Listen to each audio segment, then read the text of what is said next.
Welcome to Oneshots, we're the Lorehounds, your guides to the real history of Napoleon. I'm David. And I'm Elysia, and this is our coverage of the 2023 Ridley Scott film, Napoleon. In this podcast, we're going to share our thoughts about the movie, starting off with some spoiler-free hot takes, and then after a quick break, we'll get into spoilers and all the details of the movie.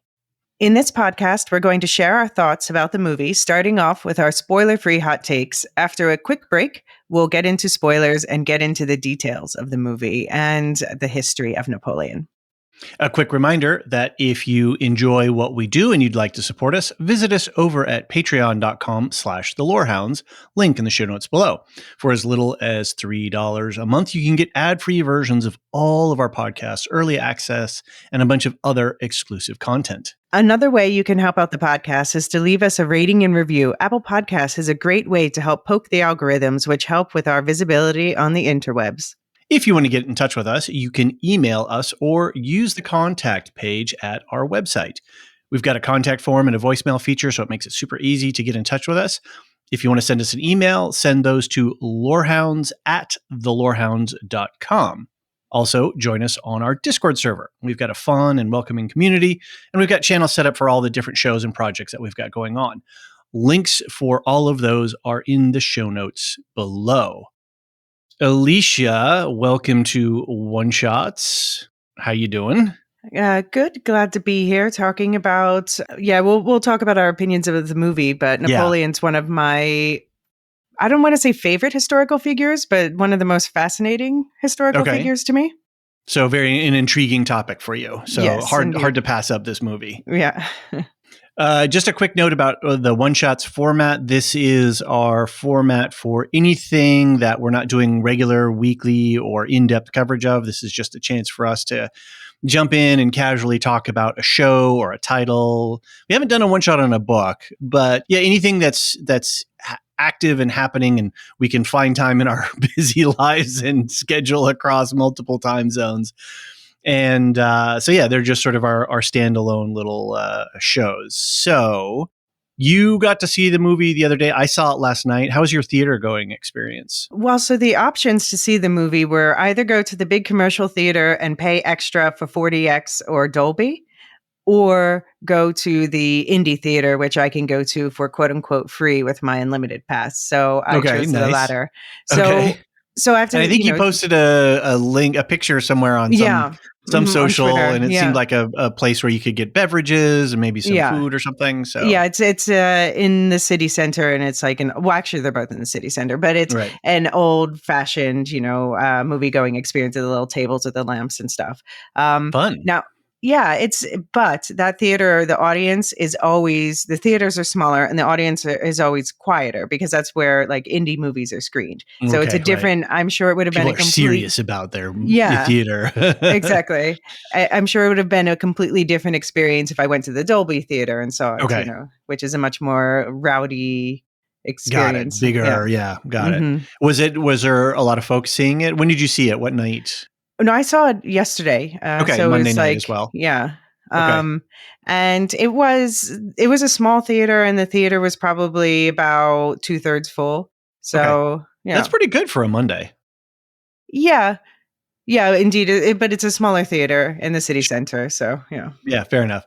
I saw it last night as well at our local theater. They had it in the big room, which is this big sort of Greek-inspired space with a zodiac painted on the ceiling and some columns and statues. But it also serves as our town's main amphitheater auditorium stage. So there's lots of different kinds of performances and things like that. And they've just put in a new sound system to it, and it seemed pretty good. So my picture quality and sound were nice. And I was surprised there were about 14 or 15 other people in the theater, mostly all couples at or around retirement age. And it's a big room. So everybody was all spread out. But for, a Monday night, that seemed like a pretty fair group of people to, brave the cold of Vermont to get out to see it. Yeah, fair. Yeah, because it was also bad weather here last night, too. It was freezing rain. So, yeah. Okay. Fair enough. So, people did brave the weather. And it was also couples in my theater, but I think more in like their 30s. Okay. Interesting. Before we get into our hot takes, did you see any interesting trailers for upcoming films? Anything that was of note that you want to talk about? Oh man, I watched so many trailers just on like YouTube. I watch them as soon as they come out. That I Okay. never really remember what I see in the theater. Also Oh because no, sorry, I I didn't tend to prep you for slide this. into my seat at the last possible minute because I've Okay. got that timing down. So I don't know. I can like I've seen a lot of interesting trailers, but they're all jumbled in my head because uh we've got like the blockbuster side of things, but we're also starting to get into award season. So I'm thinking about all these more Right. serious movies too. Okay. All right. So no notable trailers on your end. I had Dune 2, and that was the only Oh, one that they had. I did not And have that for sure. okay, I had mixed feelings. I was excited. I'm glad to Okay. see that it's, they're starting to work on the marketing, and now that we have a March 1st date, so they pulled it Mhm. up 2 weeks from the middle of March. And as soon as the SAG-AFTRA folks, if we're assuming that they're going to ratify the deal, they're going to Right. be out on the push to market the film and things like that. So I'm sure we're going to see a lot more stuff increasingly. I will say, you and I are both big Dune fans, and Mhm. we're definitely going to. You and Luke are covering. Right. You're doing a bunch of sort of 360 cultural coverage of the Dune and the phenomena of Dune. And I know that we talked with Maester Anthony and Steve about the Dune on their podcast as well. And I'm sure both of us are going to be there as soon as we can see it. Right. We're going to see it. I have mixed feelings about Villeneuve's Mhm. take for it. Visually, I think he's nailed it. I have some issues with some of the other things, but I am really looking forward to this movie. So Yeah, definitely. Well, I'm also because it felt like the first half was kind of a tease, and I think that that's a problem that a lot of people have with it. And yeah, for sure. knowing what happens in the second half of the book, okay, I mean, they can't possibly cut out the It's so scenes that hard. I love like they did in the first half. You can't Right. cut them out. So they're Exactly. yeah. I did order that book. We're sliding into Dune here, but we'll Yeah. slide out. But I did order that book. That's the sort of documents David Lynch's Mm. the way that he made, the sort of oral history of how the first of the 1984 movie was made. Right. So Oh, awesome. Oh, I can't yeah, wait. I'm looking forward to yeah, so I think I have to look at the schedule again. End of yeah, January, early February, we'll do that 1984 episode. I can't wait to hear. yeah. I'm pretty Yep. excited. It's a hot mess, but I love it so. Okay, well, let's start talking about Ridley Scott. Speaking of big directors and big films, let's get into some spoiler-free hot takes. Off the top, what are your thoughts and feelings about Ridley Scott's latest offering? Yeah, so there's been a lot of talk about Mm, what awards this movie could be up for. And okay. for me, I would put it up for production design, costuming, and maybe even cinematography. Okay. Because there are certainly great moments of that. But the production design and the costuming are just amazing. I would love to have Hmm. prints from so many scenes in this film. Um, and yeah, the subject, it's one of the most fascinatingly complex figures in history. There's just like one man who left a mark on modern Europe as indelible as the Roman empires. So Sure. Yeah. he's fertile ground for Hmm. making a movie. And also Josephine's a fascinating figure who, she was a woman who was restricted by her time, trying to survive and trying to actually live, enjoy her Right. one life. Hmm. Um so yeah, what was going on with the writing and directing and editing? Hmm. I'm not sure. I think they tried to cover too much in too little time, even though it's, 2.5 hours. Yeah, it And was I'm not long. sure they had a clear idea what the point of the film was. They were Hmm. just kind of flitting through moments, but they weren't showing how they came about or why these moments were important or what they Hmm. really meant. Hmm. So it ended up being lovely images, but feeling empty to me. Hmm. Um, yeah, and they also, I have a personal sour point that they skipped over basically all of my personal greatest hits Okay. in Napoleon's history. Okay. Which are, well, we don't know, without it being spoiler, was it the political stuff or the military stuff, or what was the For content me, of the skipped? well, we'll get into it more as we talk more, but yeah. I mean, so there's not a single just set who he is, who Josephine is, a lot of the things that he was involved in. Right. No, also like just historical events. Sure. Okay. Yeah. All right. Very cool. Yeah, and also, so the question is, do you think Joaquin Phoenix was the right casting?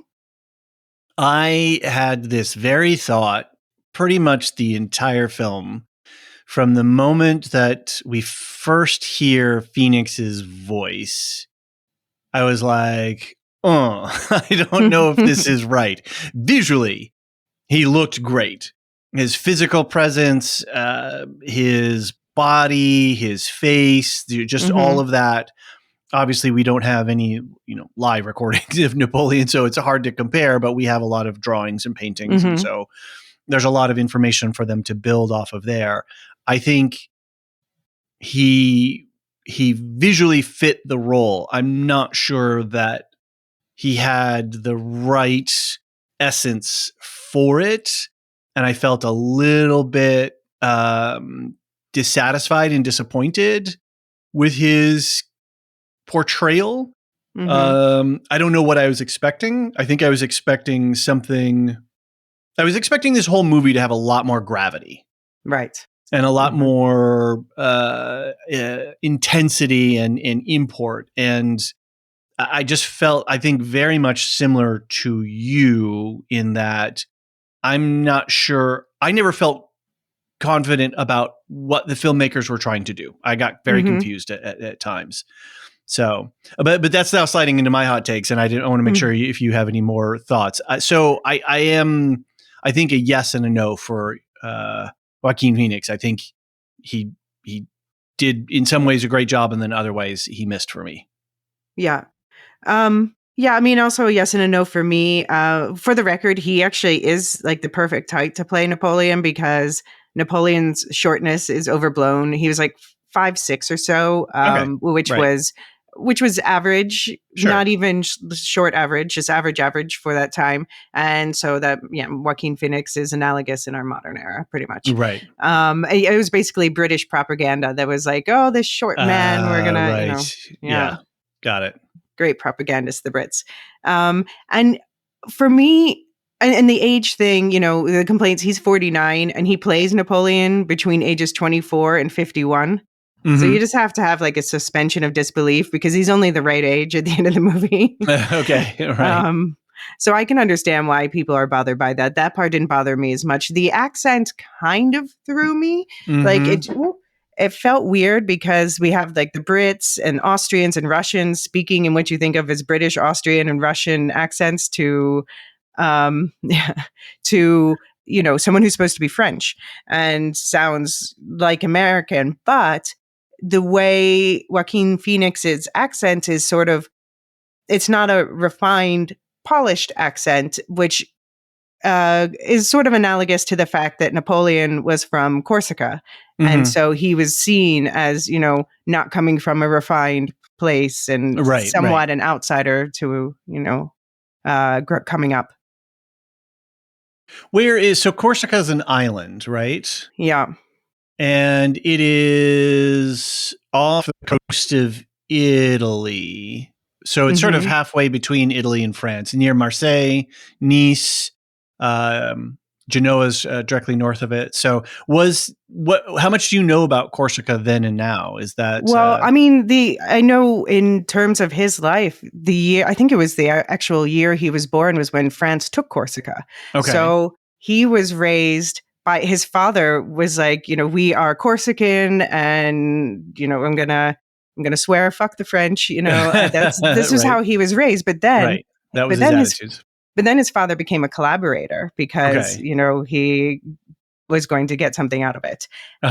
And Napoleon, he was educated in France and then he couldn't go back to Corsica. They didn't trust him anymore because his father turned collaborator. So that he was forced to side with the French but he still, so then it becomes, okay, so we I'm siding with the French, but it's the royalists. The royals are the problem. That's, the people to fight against. Interesting. And then he ends up spending a lot of time. He's from an island, and then he spends a chunk of time on two other islands. He starts and ends his life on islands. Yeah. Very funny. Okay. Yeah. Yeah, I know. Yeah, I was told that. Did you think the movie was funny, by the way? Because that's because a lot of people are like, it's a funny movie. And I guess I definitely see the moments they were talking about. There were a couple quiet chuckles in my theater. I might have like quietly chuckled once or twice, but I can see where they tried to play for some humor and to play, especially there's a couple of scenes with Josephine and Napoleon and Napoleon as well around some of the power struggle and political stuff. But I never laughed. Nobody in my theater, I mean, there's only 15 other people in there. Nobody else laughed. And I just kind of thought it was a humorless movie. And I actually thought that the humor did something weird that, it didn't work. And it made me think about the fact that it didn't work. So, okay. Yeah. So, I was oof, what can I say? I don't know. Did you have any other thoughts? Yeah, what is your hot take on the film? I'll preface it this way. We're definitely going to talk about the film. And I know Napoleon as a subject is something that is of interest and fascination for you. So I'm really looking forward to hearing what your deeper thoughts are on the historicity of this is. So I'm going to kind of be your foil in this podcast today. But I was frustrated by this film. I was checking my watch frequently, especially towards the end, thinking about, oh my Lord, when is this thing going to end? I was confused. I was oftentimes disappointed. I never felt like I got a clear read on who Josephine was or who Napoleon was. Not on a deeper level. I got the surface stuff, right? I got the apparent surface things, the idea of greatness and the idea of seizing power and the idea of populism, and sort of, his interest in being a populist leader and at the same time being a brilliant tactician. And I got this sense of Josephine as a survivor and part of the aristocracy and navigating it, but never a deeper level. I never understood what Napoleon's tactical genius really looked like. I never really understood what Josephine's deeper motivations were, or what she had to do to survive, or how did she balance, the various forces that she was at an intersection of. And that left me very disappointed in what I was really hoping for, fingers crossed, was going to be a really interesting biopic. And I never felt that the movie settled in any one place, be it the political, be it the or the history of France at that time and Europe and all of the sort of great powers and setting the stage for what will come in the modern era. So we have this whole different type of warfare and the continent being racked by warfare over and over and over again, and Bonaparte being such a pivotal figure in that history. So I got a little taste of that, but then I never understood, they didn't go into the battles or in any way, or the politics. And then there's this relationship going on, and okay, that's a big driver for both of them and for him in particular. But I never understood how that wove in with it. They were just, it was like multiple movies. There's several great movies in here. Yeah. And if they had just picked one theme. Yes. Or make it a series, but it's right. Yeah. It focus just, or expand. it needed a focus. The letters were important. Okay, cool. The letters are interesting and they make a big point of that towards the end, but that never really, there's nothing for us dramaturgically speaking for us to really hook ourselves into a story. I need a beginning, a middle, and an end. Yeah. And we got that, but not in a dramatic story way. And so I guess that was, I will agree, the costuming was gorgeous, was exquisite, exceptional. The production design, the sets looked amazing. The battle scenes were staged really well. But then at the same time, I was left a little cold by the sound didn't really punch me the way that I was hoping it would. Okay. And maybe it was just my theater. I know they put in a new system, but it didn't seem surround sound or Dolby or anything like that. It was pretty. I mean, I wasn't in Dolby, so it seemed fine for me. Yeah. And then it was very blue and dark overall, the film. It was very dim, and that's fine, but I don't know. It again, it was just one of those things where I don't understand what's happening here or why they're making these choices. So I was left really disappointed with the film overall. And who knows, maybe in time, this will be an important biopic, sort of, in a library of biopics of great men. I do think that one thing that the film did for me was made me really think about the whole great man phenomenon. I'm saying man specifically. Yep. But that's appropriate with Napoleon. Yeah, exactly. But then this whole idea, I'm like, what if that was Elon Musk? Or what if that, we're looking at Putin, or we're looking at, other political and historical figures in our country and around.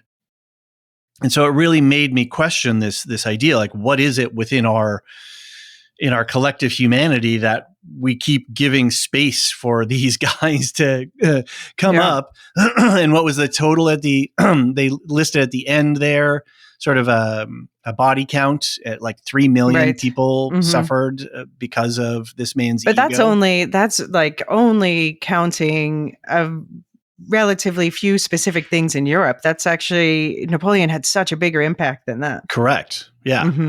So, so it really made me think about that whole question of how we empower our leaders. I was thinking a lot too about the question that Varys poses from Game of Thrones. I forget what season that was, but who is he talking to? Tyrion, and they're talking about, where does power reside?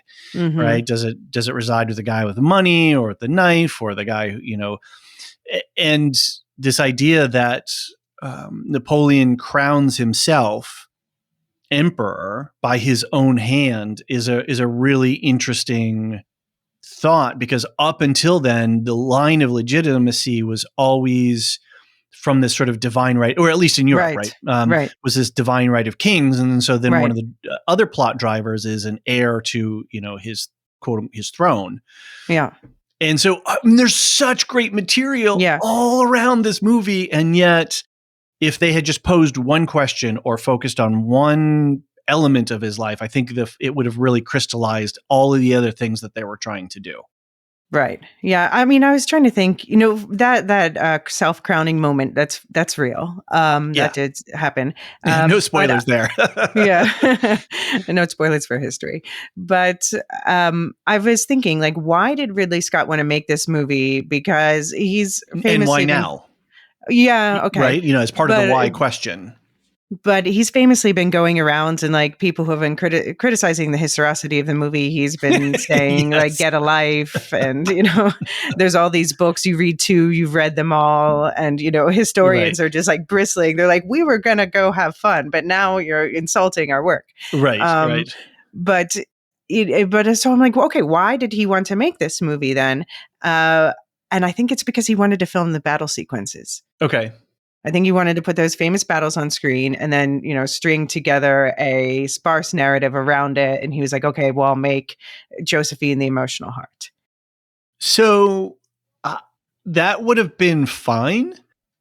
Even so, I never felt like I understood, except for the very first battle when he's still a general artillery officer. I never understood the importance of these key battles. I never understood what went into making those battles a success, because one of the things that people study about the Napoleonic Age is his ability to not only to have battlefield tactics, tactics, Mm-hmm. but to understand the importance of supply lines and logistics and how you muster and motivate and how you feed and Absolutely. equip all of those people. That's some of his brilliance as a general military leader. Where was our none of Braveheart that. moment? Yeah. Yeah, exactly. To inspire his, I mean, we got a couple of scenes, but Mm-hmm. I never felt that any of the big battle sequences that they filmed for us really explored and explained to me what was going on. Right. And even the final battle scene, I was just left like, huh? You know? Yeah. Yeah. Where by that point I should be somewhat of a, if the film is doing something in terms of, if it chose that, right? If that chose that as the primary thematic element to follow, then by the end of the film, if you've been training me and teaching me along the way and building me up, that should be a payoff. Yeah, exactly. I should be like, wow, I understand this battle. I understand how Waterloo his tactics went down. return back around on him, and exactly, yeah. So, and there were little visual elements of that in certain key scenes where some troops are using some of his tactics, and they show us a couple of things with the smaller mortars or using the, different kinds of battle lines. But yeah, it just suffers from a lack of focus, I think, across the board. Yeah, agreed. So, well, unless you've got anything else on our hot takes, let's take a quick break. And then when we come back, we can start to get into the details of the film and start to take apart the film at a more specific level.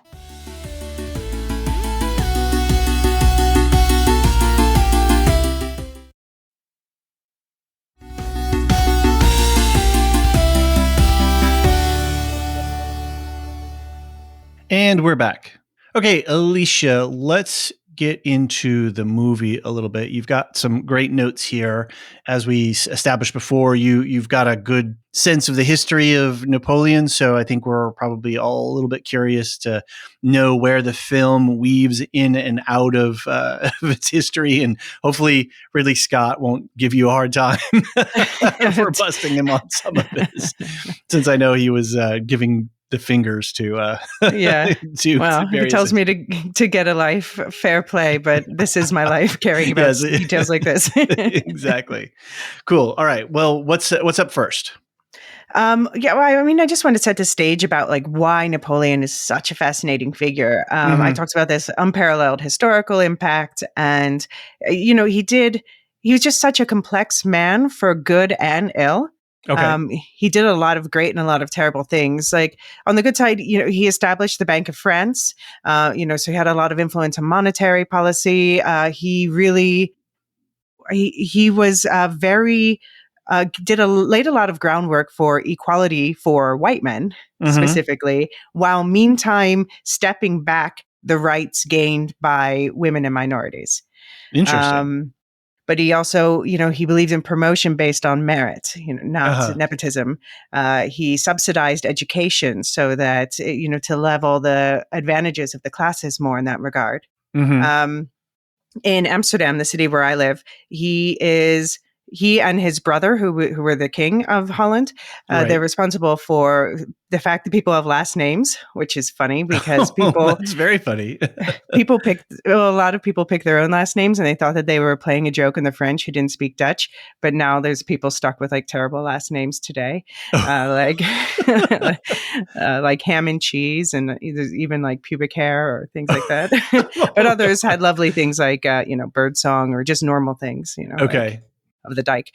But yeah, and he also is responsible for the fact that there's street numbers here, that sex workers get regularly tested. That goes back to Napoleonic law. He really created these great systems, but it depends who they benefit is another question. And his brother, they didn't even include him in the film, but his brother Louis, who changed his name to Lodewijk, was handed the kingship of Holland. And this is actually the brother who stood up to Napoleon. He was so dedicated to being the king of Holland. He actually made the effort to learn the language. Only the story goes that the first time he stood in front of the palace and he wanted to declare, "I am your king," which is in Dutch, "Ik ben jouw koning." Only he said, "Ik ben jouw konijn," which means "I'm your rabbit." So, but It makes jelly. It's a nice historical precedent for I am a jelly donut. So, right, which is exactly. what Kennedy reportedly said Right, in a I'm speech. Berliner. Yeah. Yeah. Yeah, but he loved Holland more than his brother in the end, it seems, or at least this was a source of his feeling good. So he stood up to Napoleon, and they actually battled over it. Napoleon won, of course, and Right. Joseph was banished, but came back later in his life, and the people called his brother Lodewijk the Good, and Napoleon said to his brother reportedly, "Brother, when they say of some king or other that he is good, it means that he has failed in his role." Ooh, interesting. So it's like a version of it's better to be feared than loved. Right.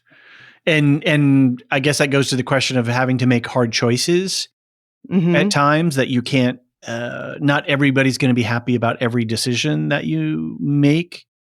And I guess in a liberal small L, representative style democracies, you're seeking compromise and you're trying to upset the least amount of people.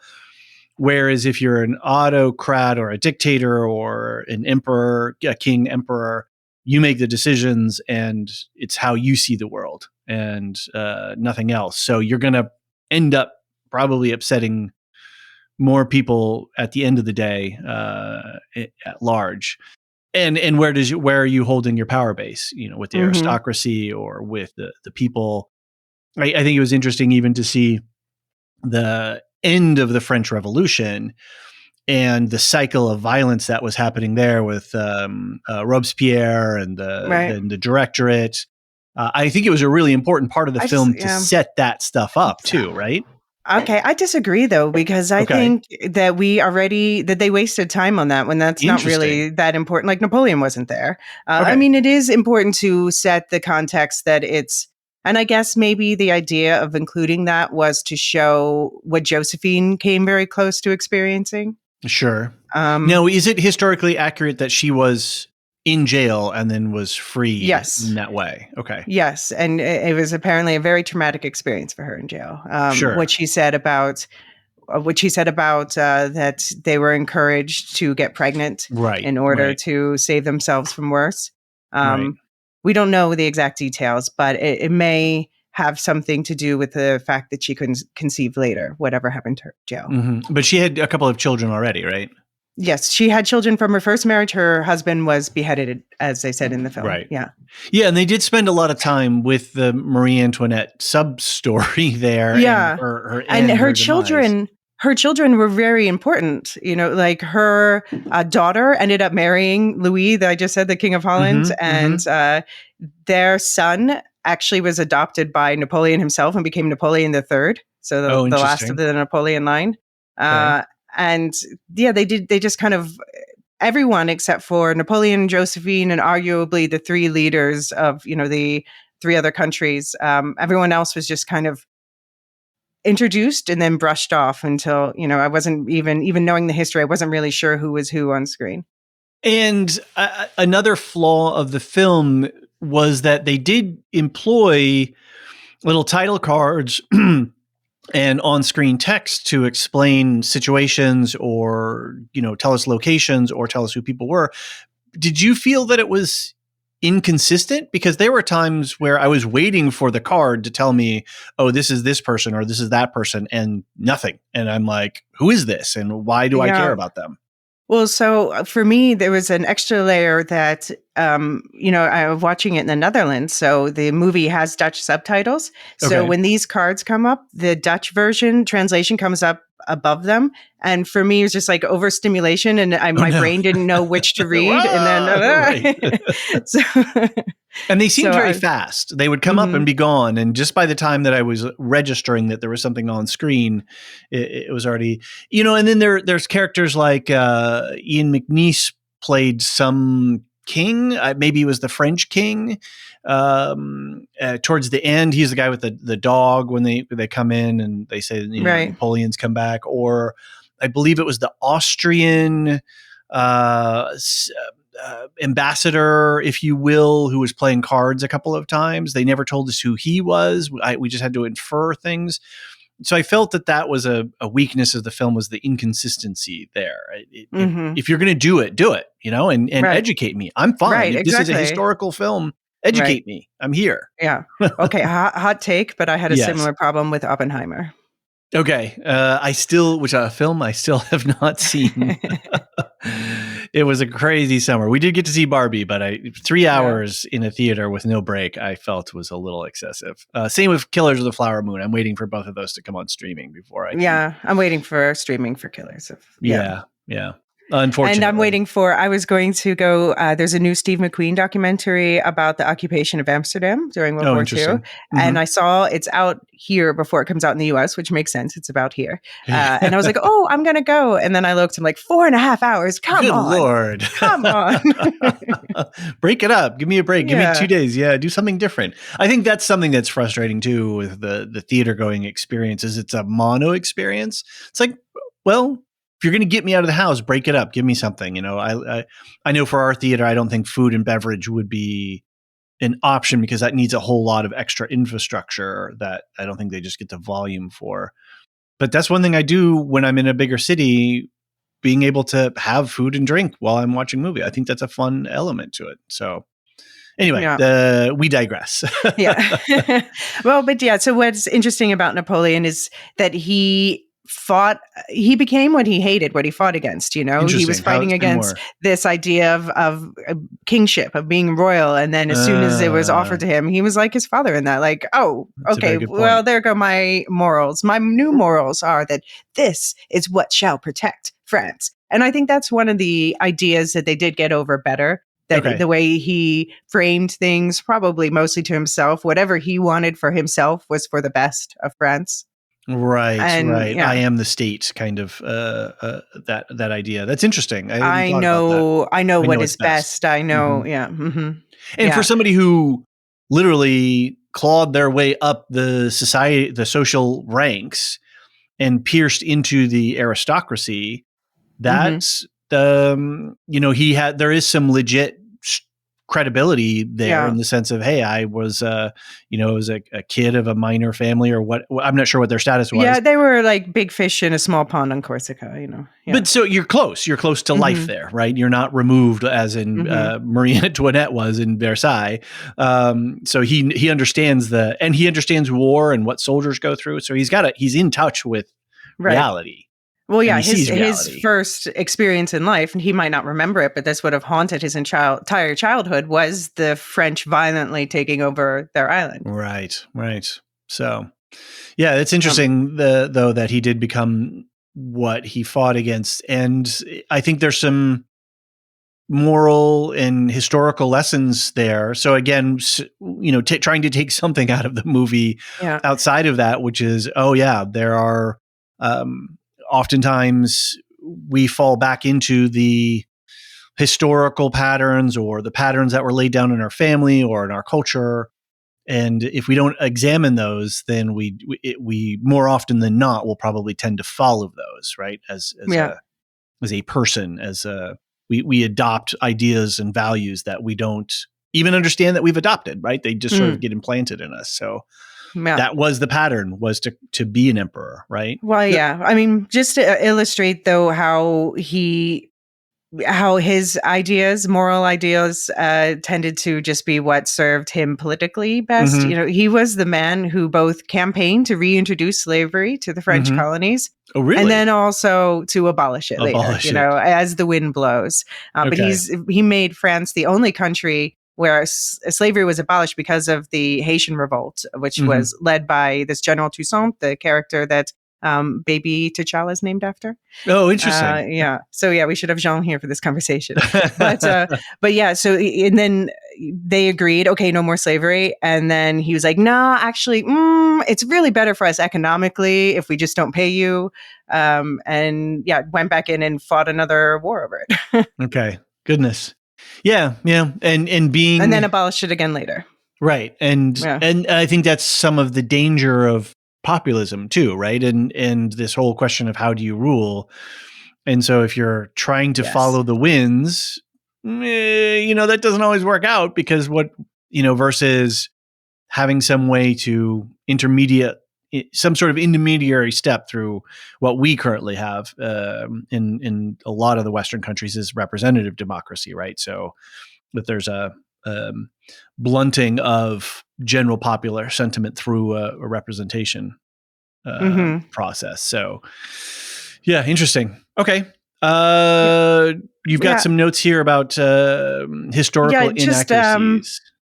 Just in general, like adaptations in general, whether it's from fiction or history, I don't mind adaptations, the changes that you have to make. I don't mind fudging the timelines a bit. I don't mind that Josephine didn't have rotting teeth. Like, I can understand why they didn't go that direction. But I have to give Vanessa Kirby a compliment because I've heard her in interviews talk about this, and she did a lot of her own research. And you can tell in the way that she smiles, like Marie Antoinette always smiled with her lips closed because of her bad teeth.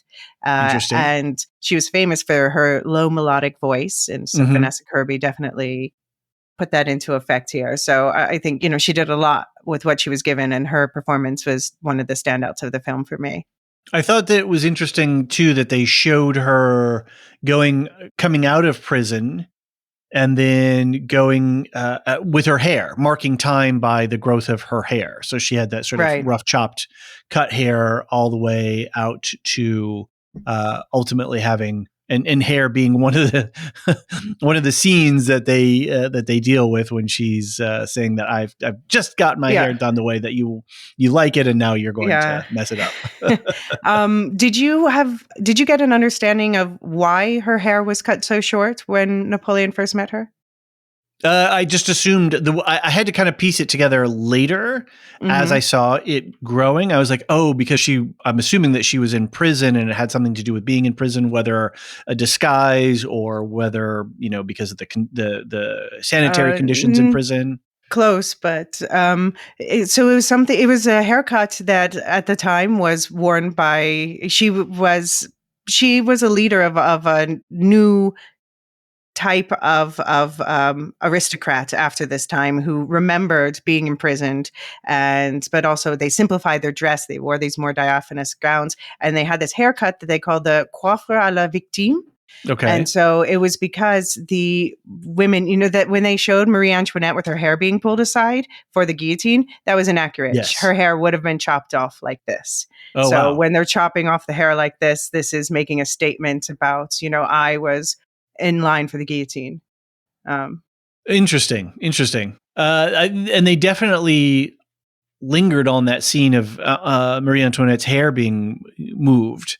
So, but then again, whether accurate nice. or I can understand from a filming standpoint why you kind of, may want to do that. So that's interesting. I didn't know that at all I know very little about Josephine, and my knowledge of Napoleon is just the rough outlines, that, if one has studied any sort of, Western history, then, knowing that the rough outlines of his life, but about any more of these particular details. And I guess maybe that was something I was wanting from the film. It was like, okay, cool. Yeah. Take me on the inside and explain to me their relationship and how this worked. Yeah, I mean, I think the film, like we talked about before, the film had covered the moments of impact, like you brought up the crowning himself. We also saw him winning the soldiers back after his exile in Elba. That's a real story. The battles were, accurate-ish. Okay. There's a lot of things that were done for dramatic effects, like the people falling through the lake. They found a lot of horses in that lake when they went back afterwards, but only 2 bodies. So, interesting. So obviously, okay, that's fine. Ramp it up for drama. I don't care. And they were trying to explain his tactical genius. But that's the thing is they didn't do that enough. Like they showed really lovely in the Battle of Waterloo. They show the English using that square formation that they used a lot. And that was great to see them come into effect. But they didn't show the Battle of the Pyramids, where of course he did not shoot at the pyramid. That Battle of the Pyramids took place miles away. But they didn't show that he used that square effect to win the battle. He used it almost, it's a defensive maneuver, but he used it almost in an attacking way. And then we have at the Waterloo it being turned back around on him. And that would have made that have more impact. Yeah, mirrored that back. Then that would have, as the world learns how Bonaparte works, we can use those same tactics against him and to defeat him. Yeah, I mean, that's, and it's just one of the most famous things from that first, I don't know why they had him shoot at the pyramid. There was an apocryphal story about him shooting the nose off the Sphinx, but I don't know. Anyway. Right, and I think it was just a random soldier. I don't know that it was Napoleon himself who shot this. So they did give us the scene of him looking at the Sphinx. So, right. Fair enough. And the whole Egypt campaign is just absent. I mean, we've got him there for 1 second, and then he goes back, and it was again just like, oh, well, why don't we have more here? This is an important aspect of his military career. Yeah, they don't really explain why he's there, and also some other interesting things there. Like I can understand why they would cut this, but I was kind of hoping there was an explanation where he kind of distracted. He was a brilliant marketer, like the way he wore his hat, and also the Egypt campaign. He set up archaeology institute there, and he would distract people back in France. He is one of the people who fanned the flames of Egyptology, made it so popular in Europe for years, for centuries. And he brought back a bunch of artifacts, which you still see in Paris today, right? Well, and most famously, his expedition is the reason that the Rosetta Stone was found. Which anyone who doesn't know, the Rosetta Stone is what helped people translate ancient Egyptian hieroglyphics, to start to be able to read them. So it's kind of very important. Yeah. So I can understand why they didn't focus, they didn't mention that in the film, but there's a lot of little things like that, like the fact that he was on the French side of the Louisiana Purchase. Someone on Twitter was saying, I thought that they would get a laugh out of that, but nope, not mentioned. Just his broader campaigns. But anyway, he founded this archaeology institute to distract from the fact that the campaigns in Egypt weren't necessarily going that well. He didn't rush back because of Josephine. He knew about Josephine's infidelity by that time. And so he had a revenge girlfriend who was called Napoleon's Cleopatra, stole her from one of his junior officers and just sent the husband back home.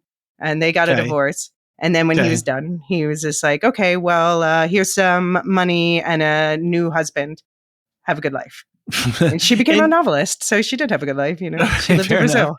and Josephine does question him, saying, "Did you have lovers or mistresses?" That was a nod to that. Yeah, exactly.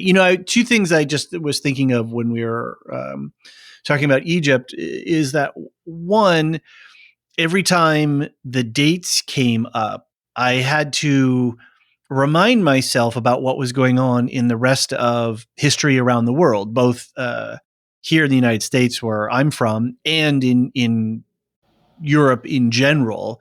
I didn't think wider picture around the world. That would have probably broken my brain a little bit to try to fit it all together. But the idea that what was happening in Russia, what was happening in the United States, and what was happening in France were all affecting each other. That none of these things were happening in isolation. With the Russian Revolution, with the American Revolution, and the French Revolution. There's a lot of tight integration there in terms of, and people are watching each other, and these rulers and countries are examining what's going on and either trying to bulwark themselves against having similar things happen to them, or going and grabbing those things and saying, "Hey, let's go, let's run with it." So, because the French helped the Americans in the American Revolution. The statue. There's a lot of connectivity. That gets a lot of blame for the French Revolution happening after that, that inspired them. So this is the real reason why all these countries around France are trying to reinstall the king in France and trying to stop Napoleon, because they're like, this idea of liberty is going to spread and it's going to infect all of Europe.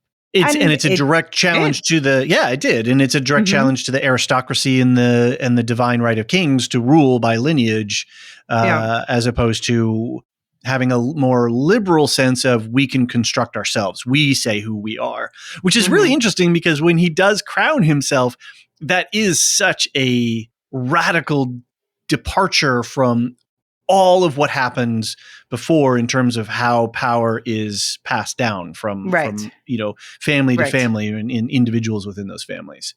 Right. Yeah. Yeah. He's basically declaring himself a god in a way by doing that. Yeah. Yes, a man god. Yeah. of By the way, so Wellington, the head of the British, was played by Rupert Everett. I used to have such a crush on him back in like the late 90s and early noughties when he was in My Best Friend's Wedding and The Importance of Being Earnest and all these films. I've not seen him on film for so long and he looks so different. He was unrecognizable to me. And then I realized it's been 25 years since those movies came out. I was actually hoping Ben Miles would have been him. He played Caulaincourt, and he was in Andor. He was Mon Mothma's old school chum. Okay, right. And what was he in? He was just in something else that I watched. I'm blanking the name of that. Anyway, I thought he would have made a great Wellington, but anyway, I'm not in charge of casting. Yeah. Cool. What else we want to talk about here? You've got some more notes, so. Right.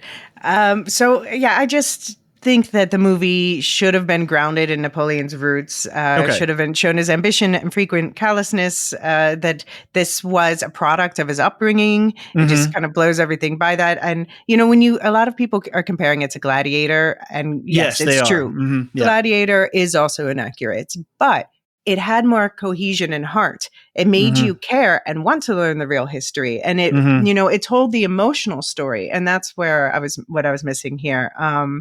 Because like Josephine, she seems meant to be the heart of the film. Right. And I don't mind blurring the lines or modernizing the way they speak but I feel like she was misrepresented here because this is a story about a woman who is trapped by the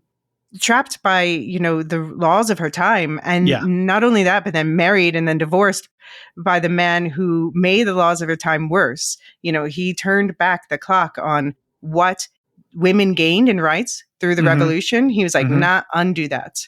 You are subjugated to your husbands. He even passed a law in 1810, which may have been inspired by someone he knew, that a man cannot be punished for murdering his adulterous wife if she is caught in the act at home. Like, that's where his head was at. Okay. Right. So at the same time modernizing, at the same time traditionalizing norms and values and laws. So, yeah, real complex figure there. Yeah. Yeah. And, she was basically passed to Napoleon by her previous lover, who was his superior. And like he was ready to move on. And he was like, hey, okay, meet this junior officer, obviously having no idea what Napoleon would become. And Napoleon, he just kind of wanted to he had been rejected by women a lot. He was an outsider and rough Corsican, probably not classically attractive. He was studying battles rather than, hanging out with people in school. And yeah, exactly. Playing D&D instead of being out on the football. I wish, but Risk or Stratego or something. But yeah, so she was like kind of handed to him. And this was after she had her experience in jail. She'd already lost her husband and her security, her family. She didn't have access to her family money. She grew up in Martinique. And in the film, she's like desperate. Please don't leave me. And we don't understand why. Yeah. But now I understand why, because she didn't want to leave privilege or life of privilege. Yeah. And for him, he was infatuated with her at first. And I do think he loved her more than any of the other women in his life. But it was all about control for him. He even codified it when he could. And for example, her real name is Marie Joseph Rose, is her like first three names. And then, she has her last names.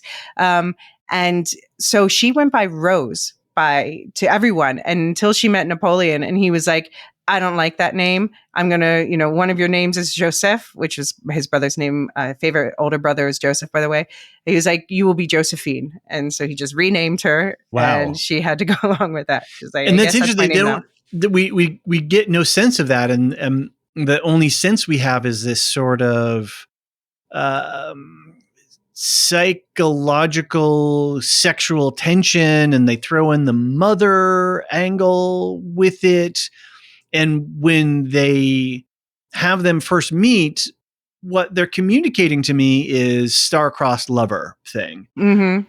But then it never goes there. And then it gets kind of weird. And then at times cringy. I cringed a couple of times I was like, do we need these sex scenes? Do we really need this sort of, I don't know. None of that served the purpose for me of this storytelling. Right. Or maybe once was fine. And I didn't need a lot more.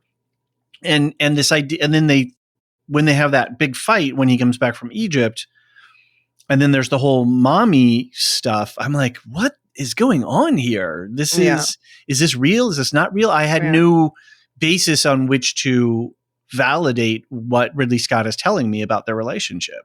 Because I'm not that I haven't read her letter, the letters between them. But I think it was misrepresented. The letters are real. Those 100%. Right. Yeah. But you can tell the letters are mostly from him, and she did keep them. But where are her letters to him? We don't know. We know letters she wrote to other people were not necessarily so flattering. But I think they are much more interesting as a political couple than they are as a romantic couple, because, on his side, he saw in her access to the noble connections, the courtly manners. And she played dumb for him because he wanted that. But when they schemed together was when he had many of his greatest successes. And I think that's what they're trying to say when she's like, you're nothing without me. But then they didn't show why. They didn't show it. Yeah. They didn't show any of that. Showing him like, okay, so you're going to be in the meeting with this guy and that guy, and then you got to say this to this person over here, and then that's going to push. Like, we got none of the palace intrigue or having her whispering in his ear about how to manage that stuff, which would have been great. And another aspect of the dynamic, which with the casting isn't shown, is that she was 6 years older than him. Okay. And this was something that they felt they had to hide at first. They lied about both their ages on the marriage record. The first one, they had a civil marriage. Okay. But he used to use it to shame her later when, she couldn't have another child. Right. He was like, well, it's because you're an old slut. He really did call her a slut. Right. Yeah. And the interesting thing is also that as his affections waned, because of her infidelities and not returning it, and her jealousy grew, and she would spy on him. So it was driving them. And she would act out by shopping, by buying all these outrageous things. Right. Trying to exercise whatever agency she had in the relationship. Yeah. Exactly. And I would have loved to have seen the exploration of, because that was the means that was left to her. Spending his money. Yeah. Yeah. It's confusing. It's unfortunate. And it was some of the hardest stuff to watch. The battle scenes were easier to watch in many cases rather than it was watching their relationship, because then I didn't know where this relationship was going to go story-wise. If you're going to take a stand in the story then, and we're going to weave in and out, that this is a couple that to the outside world, they lean on each other and they're best friends, which is an oft used line in it. And but yet it's at its heart is still a dysfunctional relationship. That's a story that we've seen before, told in different ways. And they could love each other, but it doesn't work out. That whole vibe would have worked. But instead, we just got a lot of then the historical gender attitudes from him. And again, it didn't ever take a clear stand to make things make sense for me. I was constantly confused about the relationship. Yeah, and I think it would have benefited from exploring more his relationships with other people, because it helps paint her in contrast, because she was the most significant woman in his life. He was, when he met her, he was engaged to a woman called Désirée Clary, who was the younger sister of his brother's wife. Okay. But he left her for Josephine. He was definitely infatuated. And it was funny, Désirée went on to become the Queen of Sweden. Okay, and then her son married Josephine's granddaughter. Right. And through her, Josephine is the ancestor of many royal families in Europe. Okay. So right. And this goes into that's another place you could have grounded the film in is on these intricacies, because between all of these royal families. What are they trying to do? They're trying to is that the right way to, I don't know if that's the right way to explain it. Anyway. Hegemonize. Anyway, they're trying to control their power base, right? And we do that through bloodlines and through intermarriages, but it's also politically expedient to marry the daughters and relatives of other powerful leaders, just Absolutely. There's these lines. I'm sorry, I'm segueing off into the humor aspect really quickly. Oh, it's nice to meet another emperor. Like, I get the line, I get what he was trying, but it didn't work. But anyway, when he's talking to the Tsar of Russia, and he's saying, well, let me marry your daughter, or let me, younger sister. Yeah. Younger sister. Sorry. Apologies. Yeah. Or what about the other one? And then suddenly we switch to, he's marrying one of the Austrian. Right. Which is true. Did happen. But yeah, it was all these cuts were so sudden. All these cuts were so sudden. And it should be an interesting payoff, because he's been fighting Austria this entire movie. And then finally he's marrying Austria. And so this Archduchess Marie Louise, who he marries at the end, she's coming back to the last Austrian who was sent to marry a French emperor was Marie Antoinette. Okay. So there you go, right? Her great aunt, yeah. Right. And this is all stuff that is more interestingly explained in a multi-part series. Or just focus on one part, yeah. Right. Because also, his Napoleon Cleopatra, the Cleopatra in his life is definitely Josephine, because Cleopatra was a savvy, smart woman, not just a side piece. But Napoleon, with this woman Pauline, who he took from his younger officer, like she was industrious enough that she disguised herself as a man to follow her husband on the campaign. Okay. Only for Napoleon to swoop in and decided that she was his, whether she or her husband wanted it or not, and that was the end of that love. I want to see that side. Right. That brings me back to a thought I left open earlier when I mentioned something about the dates and remembering world history, is also the nature, the Caesar aspect of it. That this is, they even say this in the movie, everybody's relating to you as the Caesar of France. And so that he's had a foray in Egypt, and that he has a quote unquote Cleopatra to his name, and he's a returning general and stepping foot. And there's so many historical parallels there with Rome and Caesar. And it makes me think of Ray Stevenson and the HBO Rome series. Anyway, okay, Miss Ray Stevenson. Anyway. Yeah, me too. Especially after Ahsoka. Yeah. Yeah. So anyway, there's so many, that's a rich history. We could have just focused on that aspect, right? Right. Or Marie Antoinette always say, okay, we got to get divorced because I'm not producing an heir for you. Fine. Now let me whisper in your ear, you should marry this one, or you should, go after that one, or see, is she the power behind him? We never see any of that not in the divorce. She was terrified to be that. Divorced because she didn't want to be powerless, left. Right. But he goes back and he sees her and he brings his firstborn to her. He did make sure that she met his son. Right. So we did have his heir was his son, but then after he died, the next heir, like I said, was his brother's son, who he raised, who was going to be his heir before he had a son of his own, but they didn't address any of that. And again, then going back to this idea that he's fighting against something that he ultimately becomes, which is he's self-crowned, but yet the only way that he can legitimize his power is by having an heir to pass his power to. Yeah. So I did think that was interesting. That part was told well enough. I got that. Yeah. No, they did show the importance to him of that and how that, derailed his marriage at the very least. Some people say it was a political derailment too. And he's scrambling to hold on to power as he's making increasingly difficult decisions, and the other nations around him are getting savvier and better at beating him or containing it, what have you. He's getting really mixed up here at the end between, I've got to have an heir.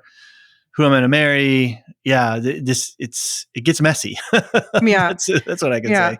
But I am with all of his subjugation of women rights. He did treat his baby mamas.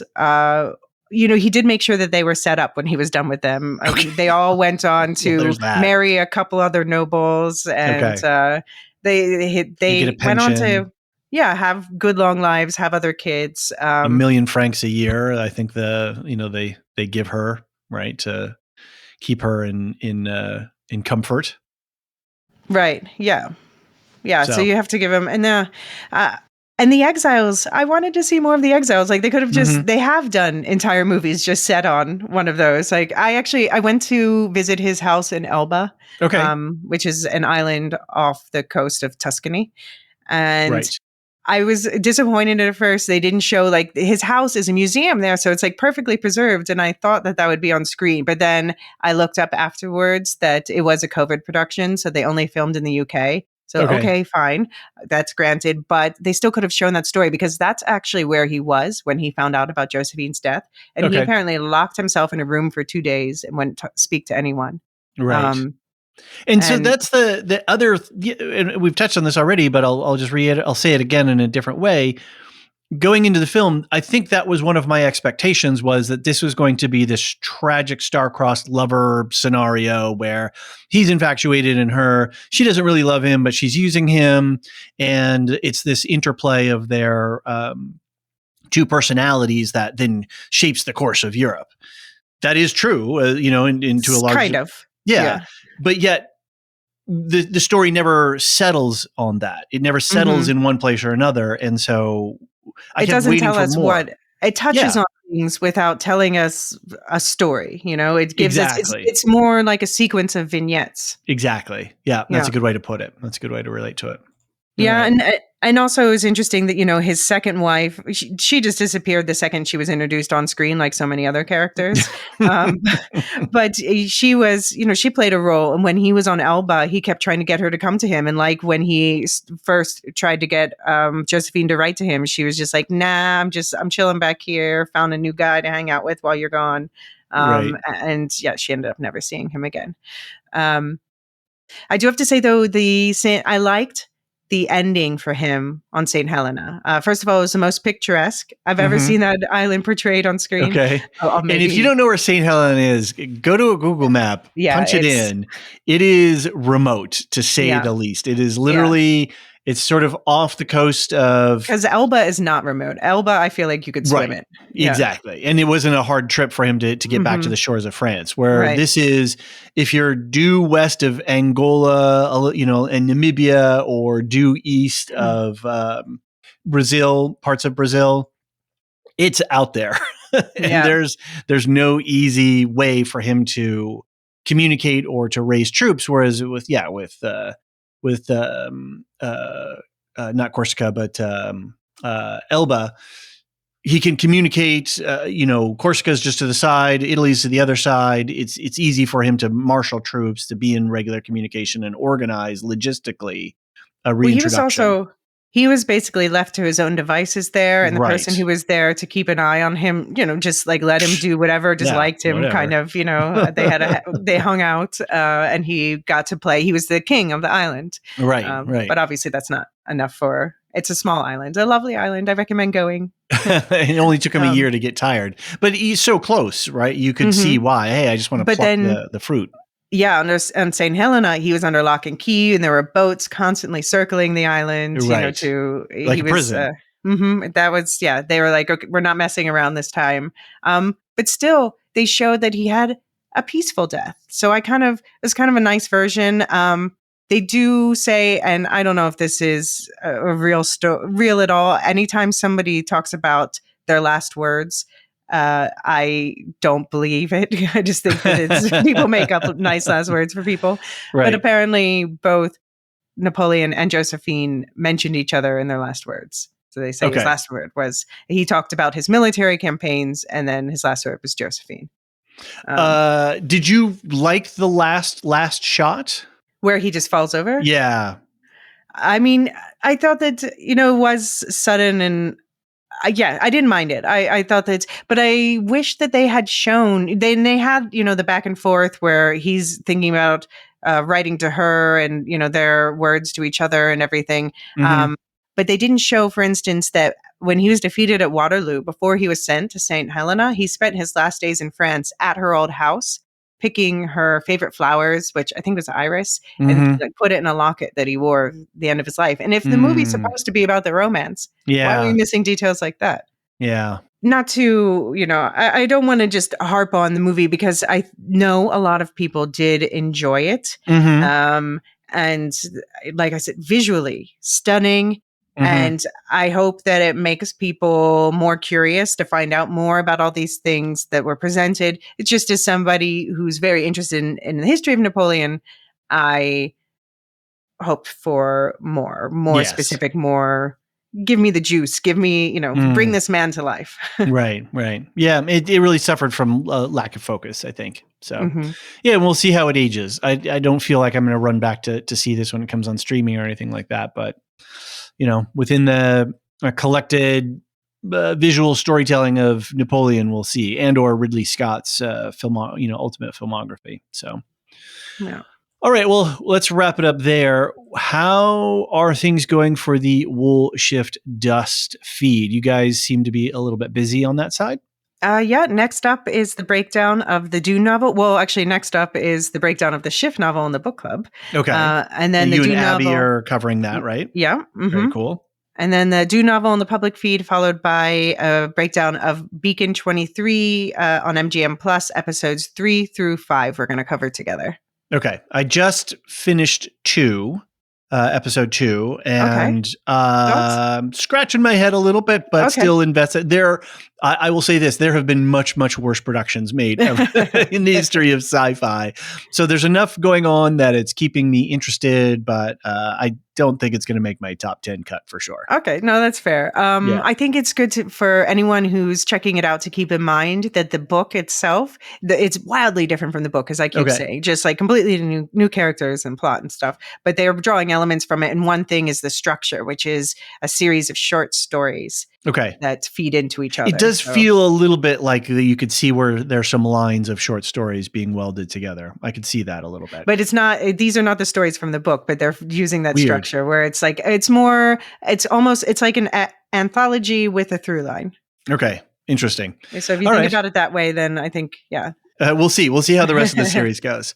For Steve and Anthony over on the Properly Howard Movie Review podcast, they wrapped up their season this year of remake films. Right now, they're covering Severance season 1. We have a dedicated feed set up for that. So if you're not seeing those, you need to just go into your podcast player, and if you search for Lorehounds Severance, you should be able to find that. Steve and Anthony are doing all of season 1, and then the moment that we hear news about season 2, we'll set up our schedule for that. And John and I are going to join Steve and Anthony, so the 4 of us are going to cover that week to week, episode to episode. For the Lorehounds ourselves, we've got a bunch of stuff in the pipeline. We don't have any big marquee show to cover right now, so we're sort of covering a lot of different things. For our Star Wars Film Festival, we have Solo. We covered we did a community live watch of that, and then we did a podcast about it, and then caught up with a whole bunch of feedback from Ahsoka and Star Wars news in general. And then Lorehounds Play, John and Anthony. The names are getting all jumbled up in my head. John and Brandon are going to be covering Skyrim, we've been waiting for this podcast for a while, but that should finally be out on sometime around the 1st of December. And then we, John and I, with Steve and Anthony, covered the 1978 Star Wars Holiday Special. So that was a lot of fun to discuss that. That'll be out probably on the 5th of December, which is the same time that there's a big documentary and book being released about that, and that should be out. We've also got The Creator still in the can. I've got to get that edited. Yeah, it's on VOD now, so people can watch it. Mm-hmm. That works. You and John are going to do something on Doctor Who. Yeah. Anyway. Yeah, and we're bringing in we're going to have a Brit representing, don't worry. We're bringing in a friend of mine who's the Who expert in my life, so. Very cool. That's great. That should be fun. We've got Silmarillion Stories. It's going to be out in the middle of the month. Then we've got Earthsea. We're going to finally put Tehanu to bed, and we recorded that, so that's all ready to go. And then John and Marilyn are going to cover Hogfather.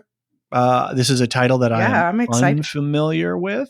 I love folk horror, so I'm very curious. Yeah. Very cool. And then wrapping it up for the year, on the 25th, we will release our Second Breakfast podcast, which is typically an exclusive to Patreon subscribers only. That's where we talk about life in general, and we usually cover a goofy movie or two, talk about breakfast food. It's a lot of fun. Anyway, we are going to do our annual year in review. So our sort of top 10 for 2023. I've got my lists mostly together. We're going to be interviewing all of our other co-hosts. So Elysia, you and Jean and Marilyn, we're going to be getting your guys' top 3 just for timing wise. I've been thinking about it. Okay.